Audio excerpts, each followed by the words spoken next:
ओम शांति, ओम शांति, ओम शांति। देखो हम लोग ब्रह्मा कुमारी आश्रम से हैं, संस्था से हैं। दीदी आते हैं तो आप लोग पहचान ही गए हैं। और हम लोग दूर दूर से आए हैं, कोई दिल्ली से, कोई यूपी से, कोई एमपी से, कोई हरियाणा से, कोई कहीं से, कोई कहीं से। तो हम सभी यहाँ पे आए हैं आपके गांव में। हम लोग परमपिता परमात्मा शिव बाबा का संदेश लेके आए हैं। परमात्मा का आप सबके लिए शुभ संदेश, शुभ ज्ञान बताने आए हैं, जो हम सबके जीवन में बहुत जरूरी है। बच्चे हों, युवा हों, बड़े हों, बुजुर्ग हों, सबके लिए जरूरी है परमात्मा का संदेश। हम लोग सोचते हैं कि परमात्मा का ज्ञान, हम लोग सोचते हैं कि अध्यात्म जो है वो सिर्फ बुजुर्गों का काम है। 60 साल से ऊपर वाले को बोलते हैं कि अरे अभी हमारी उम्र नहीं हुई, अभी हमारा समय नहीं हुआ। पर हम एक प्रश्न पूछना चाहते हैं आप सबसे, चाहे आज के टाइम पे 10 साल का बच्चा हो, चाहे 15 साल का, चाहे 20 साल का, चाहे 25 का, चाहे 35 का, चाहे 40 का, चाहे 60 का, चाहे 70 का, आप पूछो सभी से कि आप बताओ, अभी बच्चियां बैठी हैं, बहनें बैठी हमारी, आप बताओ, हम छोट हुआ कि बड़ हुआ समस्ते निज निज को पचारतु, क्या 40 वर्ष, क्या 20 वर्ष, क्या 50 वर्ष, निजे निज को पचारतु।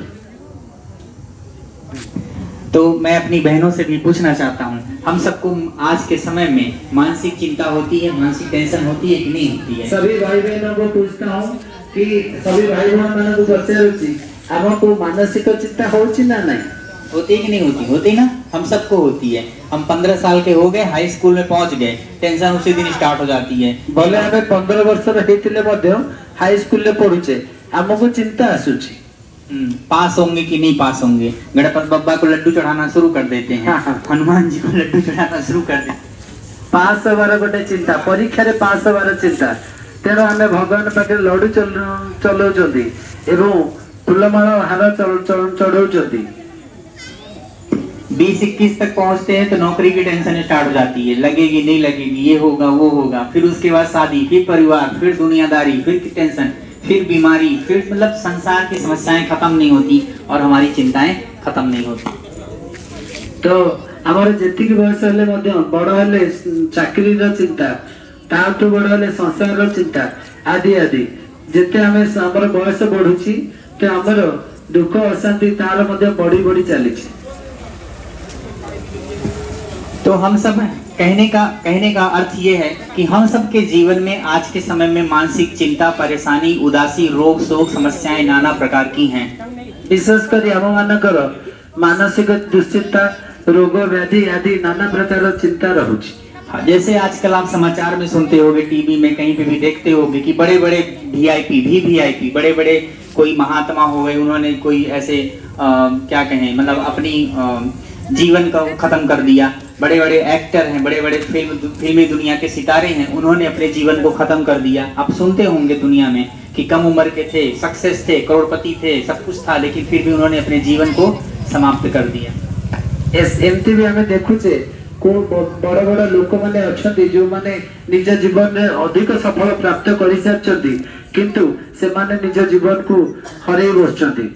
कि आत्महत्या कलानी तो कार अल्प समय मृत्यु मध्य हेलानी। तेणु एभले सब कहीं घटुची, आमे निजे निज को पचारिबा। तो आप अभी बताओ कि अभी हम कहेंगे कि आध्यात्म की आवश्यकता हमको 60 साल के बाद होती है? कुल मिला के मैं एक सेकंड बोलता हूँ, हमारी बात को आप समझ रहे हैं। छोटे से लेकर के बड़े बुजुर्ग सबको आज के समय में मानसिक टेंशन, चिंता, प्रॉब्लम, समस्याएं, लड़ाई झगड़े, कलह कलेश, नाना प्रकार की चीजें हैं। तो फिर आप हमको बताओ, आध्यात्म का उपयोग जीवन में क्या है? आध्यात्म का उपयोग आपके जीवन में क्या है? अगर आप 60 साल, आप समझो कि 40 साल का लड़का है, वो मानसिक टेंशन में जीता है और वो मानसिक टेंशन की वजह से नशे में, गलत रास्ते में चला जाता है।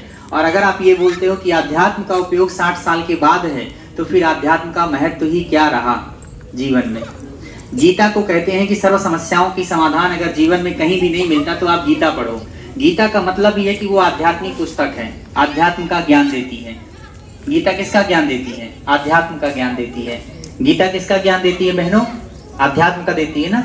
गीता में कोई कथा नहीं है, रामायण में कथा है, महाभारत में कथा है, भागवत में कथा है, लेकिन गीता में कथा नहीं है। गीता में क्या है? ज्ञान है। क्या है? ज्ञान है। और वो ज्ञान बच्चों के लिए भी है, बड़ों के लिए भी है, बुजुर्गों के लिए भी है, बड़े बड़े प्रोफेशनल हैं, बड़े बड़े प्रोफेसर हैं, बड़े बड़े रिसर्चर हैं, उनके लिए भी है, बड़े बड़े साइंटिस्ट हैं, उनके लिए भी है, जो पश्चिमी देश है, जिनको वेस्टर्न कंट्रीज हैं, उनके लिए भी वो मार्गदर्शन का काम करती है। दुनिया के जितने भी बड़े बड़े फिलोसफर हैं वो सब गीता को महत्व देते हैं। लेकिन हम भारत देश के रहने वाले हैं, हम आध्यात्मिक देश में पैदा हुए हैं, जहाँ आध्यात्म बचपन से हमको सिखाया जाता है, जहाँ आध्यात्म हमारे रग रग में रचा बसा है, लेकिन हम ही आध्यात्म के महत्व को नहीं समझते हैं। हम छोटी छोटी बात में बोलते हैं कि जैसे बोलते हैं ना कि कोई की शरीर छोड़ता है तो क्या बोलते हैं कि उसकी आज अर्थी उठ रही है। क्या उठ रही है? अर्थी, ऐसा बोलते हैं। हम बोलते हैं ना अर्थी उठ रही है, ऐसा बोलते हैं। अर्थी, अर्थी का मतलब क्या होता है? संस्कृत में आत्मा जो होती है उसको रथी बोलते हैं। संस्कृत में आत्मा को रथी बोलते हैं। रथी मतलब इस शरीर को चलाने वाली। ये शरीर एक रथ है और इस शरीर को जो चलाने वाली शक्ति है वो आत्मा है, जिसको रथी बोलते हैं। और जब आत्मा शरीर से निकल जाती है तो ये शरीर अरथी हो जाता है। क्या हो जाता है? अरथी। आत्मा है शरीर रथी, तेणु ये आत्मा जो शरीर छाड़ी दिए ये शरीर को अरथी कहा जाए। अरथी माने रथहीन, रथीहीन, रथीहीन वाला अरथी। तो हम सब बचपन से ये सब सुनते हैं ना कि ये अर्थी है, तो हमारे कहने का भाव ये है कि हमारे आध्यात्मिक ज्ञान हमारे जीवन में रचा बसा है, लेकिन हम बोलते हैं चीजों को पर समझते नहीं हैं। समझ रहे हैं? थोड़ा सा तो समझाइए अपने शब्दों में, उदाहरण देख लेंगे, समझाइए। हम ऐसे बोलते हैं कि से ये अर्थी है, या हम और भी ऐसी चीजों का प्रयोग करते हैं। चलिए ठीक, मैं बोलता हूँ। जैसे तो आत्मा की बात हो गई, हम सभी आत्मा आत्मा करते रहते हैं। कहीं सत्संग में जाते हैं, प्रवचन में जाते हैं, कहीं पे हम कोई भागवत होती है, कथा होती है, तो आप आत्मा के बारे में सुनते हैं। सुनते कि नहीं सुनते हैं? थोड़ा बोलो, समझ में नहीं आ रहा।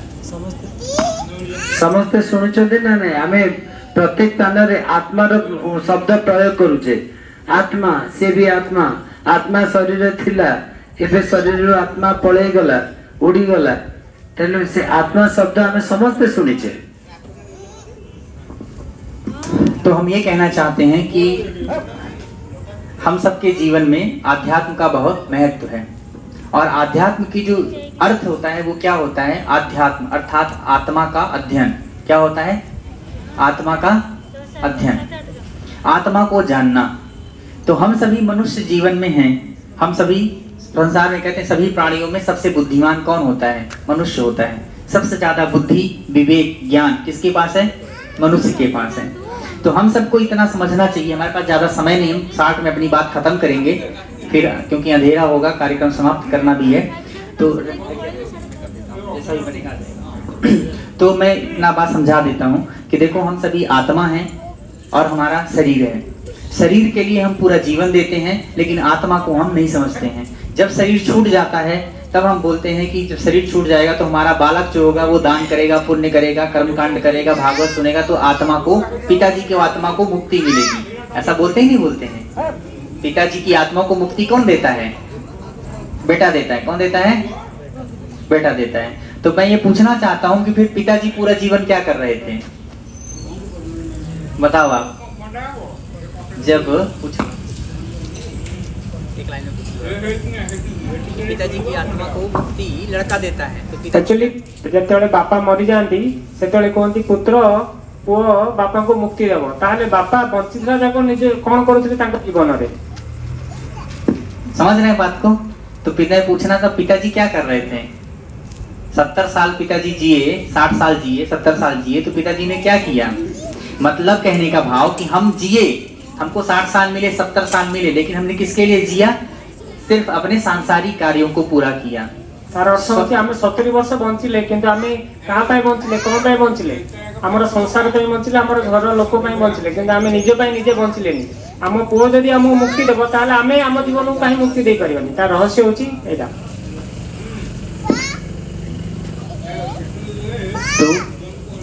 तो हम सभी आत्माएं हैं। आत्मा के बारे में हम सब जानते हैं। आत्मा के बारे में हम सब जानते हैं, आत्मा अजर अमर अविनाशी है ना? तो हम सब आत्मा हैं। कहने का भाव मैं समझाने का ये प्रयास कर रहा था कि हम सभी आत्मा हैं, है ना? बहनें आप भी समझो कि हम सब कौन हैं?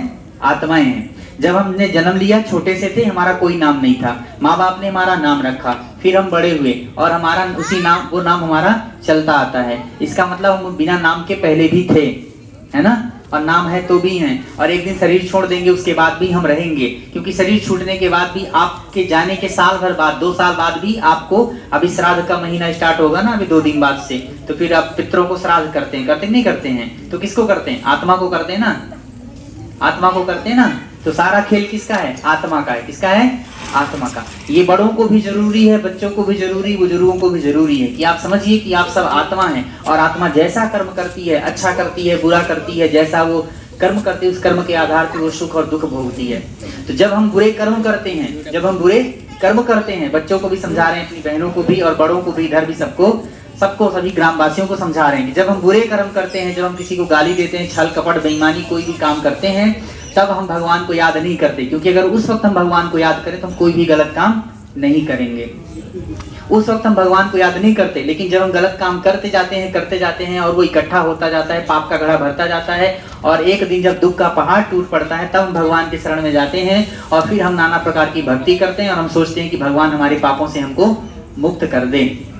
क्योंकि हम सब ये बात जानते हैं कि हम सबके जीवन में जो भी दुख है, जो भी समस्या है, वो हमारे पाप कर्मों के कारण ही है। और जब कोई विकट समस्या आती तो हम यही बोलते हैं कि हम अपने मन में बोलते हैं कि हे भगवान, न जाने कौन सा पाप किया था जिसका हम दंड भोग रहे हैं।